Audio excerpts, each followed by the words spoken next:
بسم اللہ الرحمن الرحیم نحمدہ ونصلی ونسلم علی رسولہ الکریم اما بعد فاعوذ باللہ من الشیطان الرجیم بسم اللہ الرحمن الرحیم یسألونک عن الشہر الحرام قتال فیہ قل قتال فیہ کبیر وصد عن سبیل اللہ وکفر بہ والمسجد الحرام وَإِخْرَاجُ أَهْلِهِ مِنْهُ أَكْبَرُ عِنْدَ اللَّهِ وَالْفِتْنَةُ أَكْبَرُ مِنَ الْقَتْلِ وَلَا يَزَالُونَ يُقَاتِلُونَكُمْ حَتَّى يَرُدُّوكُمْ عَنْ دِينِكُمْ إِنِ اسْتَطَاعُوا وَمَنْ يَرْتَدِدْ مِنْكُمْ عَنْ دِينِهِ فَيَمُتْ وَهُوَ كَافِرٌ فَأُولَئِكَ حَبِطَتْ أَعْمَالُهُمْ فِي الدُّنْيَا وَالْآخِرَةِ وَأُولَئِكَ أَصْحَابُ النَّارِ هُمْ فِيهَا خَالِدُونَ آمنت باللہ صدق اللہ مولانا العظیم وصدق رسولہ النبی الکریم۔ اللہ تبارک و تعالیٰ نے اس آیت مبارکہ میں اس بات کی طرف اشارہ فرمایا ہے کہ کافر لوگ وہ اپنی بڑی بڑی غلطیوں کو نہیں خاطر میں لاتے اور مسلمانوں کی کسی بات کو بھی پکڑ کر وہ بڑا اس کے خلاف پروپیگنڈا کرنا شروع کر دیتے ہیں۔ زمانہ جاہلیت کے اندر بھی عرب کے اندر ایک اصول تھا، کچھ مہینوں کے اندر وہ آپس میں لڑائی جھگڑا نہیں کرتے تھے۔ یعنی آپ دیکھیں کہ ابھی نبی صلی اللہ علیہ وسلم نے اعلان نبوت نہیں فرمایا تھا، اس سے پہلے بھی اہل عرب کا ایک اصول تھا کہ وہ کیا کرتے تھے، ایک تو یہ کہ حرم شریف کے اندر وہ لڑائی نہیں کرتے تھے، جتنا بھی کوئی لڑائی جھگڑا ہوتا، کوئی اگر صحن حرم میں آ جاتا تو اس سے لڑائی نہیں کرتے تھے۔ دوسرا یہ کہ انہوں نے کچھ مہینے ایسے مخصوص کیے تھے جن کے اندر وہ ایک دوسرے کے خلاف جنگ ہو بھی رہی ہوتی، جب یہ مہینے آتے تو اس وقت وہ جنگ بند کر دیتے۔ وہ مہینے جن کے اندر یہ جنگ نہیں کرتے تھے وہ 4 مہینے تھے، شوال، ذی-القعدہ، ذی الحج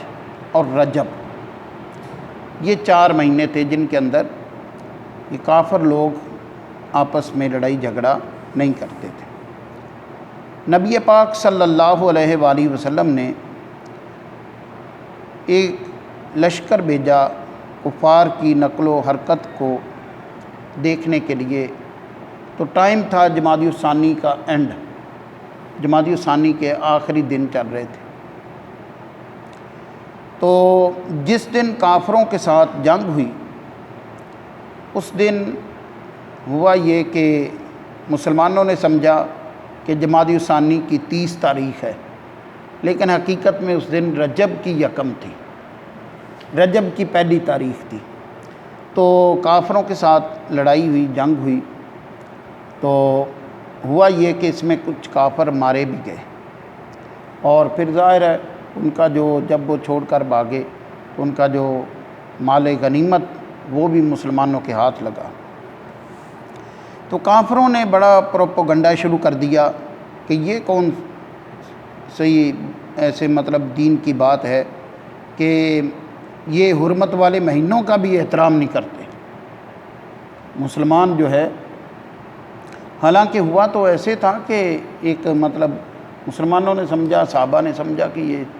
30 جمادی الثانی ہے، لیکن چونکہ اس وقت جمادی الثانی 29 کا تھا تو اس دن یکم رجب تھی۔ بہرحال وہ کافروں کے ساتھ جو جنگ ہوئی وہ یکم رجب کو ہی ہوئی، تو اس کے اندر کافر مارے بھی گئے اور ان کا جو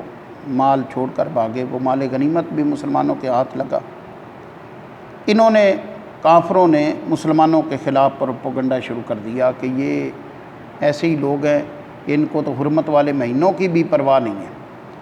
اللہ تبارک و تعالیٰ نے اس بات کو بیان فرمایا کہ تم اس بات کو تو بیان کرتے ہو کہ حرمت والے مہینوں میں لڑنا کیسا ہے،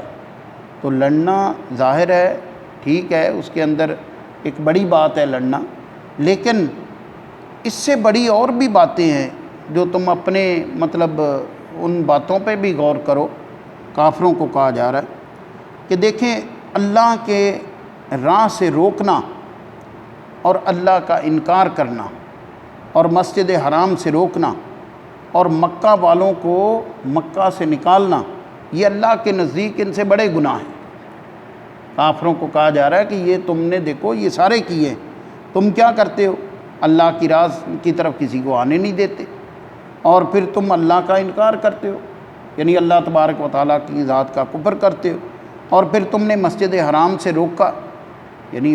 ایک تو ویسے بھی مطلب روکتے تھے، اور جب مسلمان نبی کریم صلی اللہ علیہ وسلم کی قیادت میں 6 ہجری کے اندر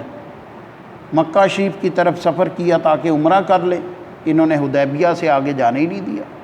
حدیبیہ پر پھر نبی کریم صلی اللہ علیہ وسلم اپنے 1500 صحابہ کے ساتھ وہاں ٹھہرے رہے، لیکن انہوں نے مسجد حرام میں جانے کی اجازت کافروں نے نہیں دی۔ تو یہ مسجد حرام سے روکنا و اخراج اہلہ، اور مکہ کے رہائشیوں کو، جیسے ہمارے نبی صلی اللہ علیہ وسلم خود مکہ کے رہائشی تھے، وہاں آپ کی پیدائش ہوئی، وہاں آپ کا آباء و اجداد اسماعیل علیہ السلام سے ایک مطلب سمجھے کہ آپ کے خاندان سے ہی مکہ آباد تھا۔ تو اس طرح پھر دیگر صحابہ، حضرت ابوبکر صدیق، حضرت عمر فاروق رضی اللہ تعالیٰ عنہ، حضرت عثمان غنی، حضرت علی المرتضیٰ رضی اللہ تعالیٰ عنہ، یہ اور دیگر صحابہ سارے مطلب مہاجرین جو ہجرت کر کے پھر مدینہ گئے تھے، سارے مکہ کے رہنے والے تھے۔ تو ان لوگوں کی رویوں کی وجہ سے پھر اللہ کی طرف سے حکم ملا کہ مکہ چھوڑ کر مدینہ چلے جاؤ، کیونکہ یہاں پر یہ کام ہی نہیں کرنے دیتے تھے،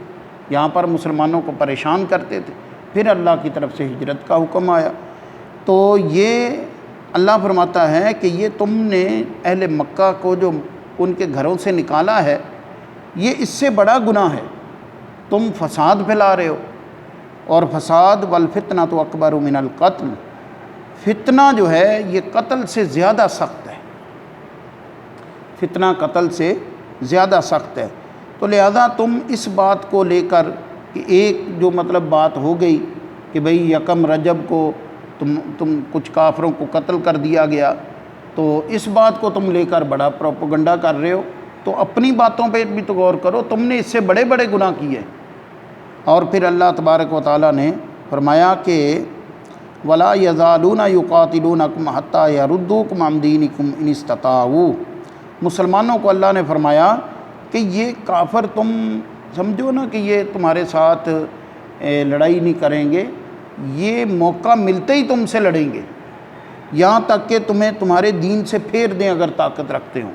یعنی تمہیں تو یہ تمہارے دین پر قائم دیکھنا ہی نہیں چاہتے۔ جیسے وہ پہلے پارے میں یہود و نصارہ کے بارے میں گزرا کہ وَلَن تَرْضَىٰ عَنْكَ الْيَهُودُ وَلَا النَّصَارَىٰ حَتَّىٰ تَتَّبِعَ مِلَّتَهُمْ، کہ ہرگز آپ سے یہ راضی نہیں ہوں گے یہود و نصارہ یہاں تک کہ آپ ان کے دین میں ہی آ جائیں۔ مسلمانوں کو کہا جا رہا ہے ان کا دین اپنا لو، پھر یہ تو اس لیے ہماری بہت دفعہ یہ حماقت ہوتی ہے کہ ہمیں ایک مسلمانوں کو کافروں سے بات چیت تو کرنی چاہیے۔ اس میں مطلب ایک دیکھیں ہمارے نبی صلی اللہ علیہ وسلم نے بھی مدینہ کے اندر یہود و نصارہ سے بھی بات چیت کی، کافروں سے بھی معاہدے کیے، لیکن اس کے اندر اپنے دین سے ہٹ کر کچھ نہیں کرنا چاہیے۔ یہ نیت رکھ کے کہ بھئی کافر راضی ہو جائیں، یہ ہماری غلط سوچ ہے، کیونکہ اللہ کا فیصلہ ہے کہ یہ تم سے راضی ہو ہی نہیں سکتے۔ ہاں ایک دنیاوی ایک مصلحت اور اس کے تناظر میں بات چیت کرنے میں کوئی حرج نہیں ہے، لیکن یہ ہے کہ اپنے دین کو ترجیح دیتے ہوئے دین کو چھوڑ کر کافر کو راضی کرنے کی کوشش، وہ پھر ہم کہیں ہم مسلمان بھی ہیں کافر راضی بھی ہو جائے، تو ایسا نہیں ہو سکتا۔ اللہ فرماتا ہے یہ راضی تب بھی ہوں گے جب تم ان جیسے ہو جاؤ، تو ایسا جب ممکن نہیں ہے تو پھر ان کا راضی ہونا بھی ممکن نہیں ہے۔ تو اللہ تبارک و تعالیٰ نے فرمایا کہ کافر تم سے لڑتے رہیں گے یہاں تک کہ تمہیں پھیر دیں تمہارے دین سے اگر یہ طاقت رکھیں، اور مسلمانوں کو اللہ نے فرمایا کہ یاد رکھو جو تم میں سے پھر جائے اپنے دین سے اور جو مر جائے کفر کی حالت پر، فَأُولَٰئِکَ حَبِطَتْ أَعْمَالُهُمْ فِي الدُّنْيَا وَالْآخِرَةِ، ایسے لوگ ان کے عمل ضائع ہو گئے دنیا و آخرت دونوں میں۔ فَأُولَٰئِکَ أَصْحَابُ النَّارِ، اور یہ لوگ صاحب نار ہیں، ہم فیہا خالدون، اور اس جہنم میں وہ ہمیشہ در ہمیشہ رہیں گے۔ اللہ تبارک و تعالیٰ کی بارگاہ میں دعا ہے کہ اللہ رب العزت ہمیں اپنی لا ریب کتاب پڑھنے، سمجھنے، عمل کرنے کی توفیق نصیب فرمائے۔